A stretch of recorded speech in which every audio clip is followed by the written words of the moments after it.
So this is going to be a bit of a longer review because I want to go deeper in depth. This is going to be a review for The Running Man, the 2025 film starring Glen Powell, directed by Edgar Wright. I didn't watch this one in theaters because it didn't grab my attention, but I have read the book by Richard Bachman, also known as Stephen King, and the original, first adaptation of the movie, of the book, Running Man, 1987 with Arnold Schwarzenegger. It's one of my favorite films. It's a perfect mix of camp and violence and dystopian sci-fi.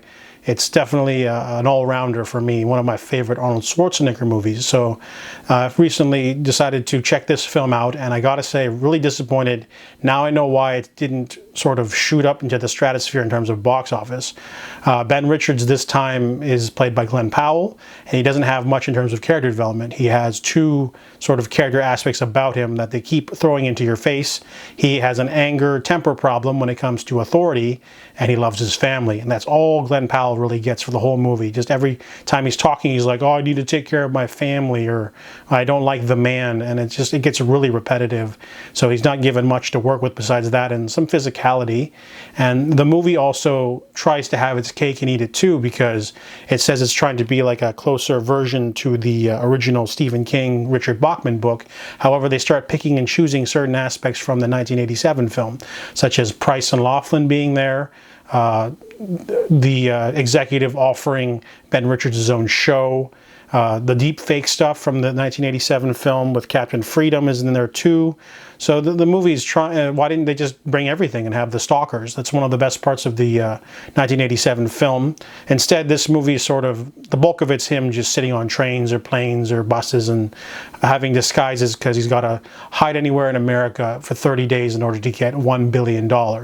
And they added another element where he, anytime he kills one of the people chasing him, he gets a small bonus, which he can use to bribe or help him in his escape. So the more you get rewards for how many days you stay free, and you get rewards for killing to bump up the ratings, but also a bonus. So the most of the contestants, they don't understand the stakes of the game, and they're always partying it up, and they end up getting caught rather quickly. But Ben Richards doesn't want to because he's got that authority problem, so he couldn't qualify for any of the smaller, easier games. And the movie's lacking in satire.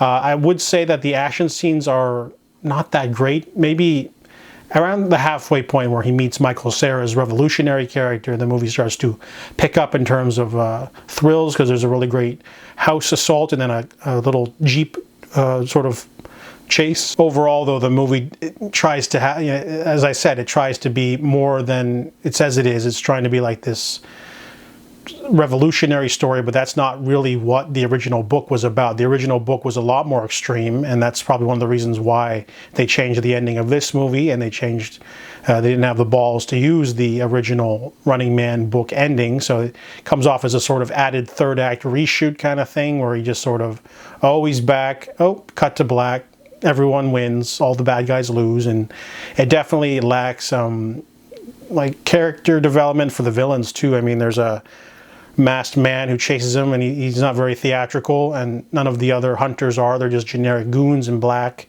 So overall, the movie's lacking in terms of panache and showmanship, and they do have Coleman Domingo as the host, but it's all really threadbare, really bland stuff. I mean, the movie does pick up whenever he gets someone to bounce off of, like Michael Cera's character or William H. Macy's character or the female hostage he takes later in the film. So overall, The Running Man is just a really underwhelming movie. It's it's hard to adapt something, but it just feels like it's a mixed bag, because it's trying to be like, this is going to be a dystopian thriller action film, better than the Arnold Schwarzenegger film, because we're not going to do that.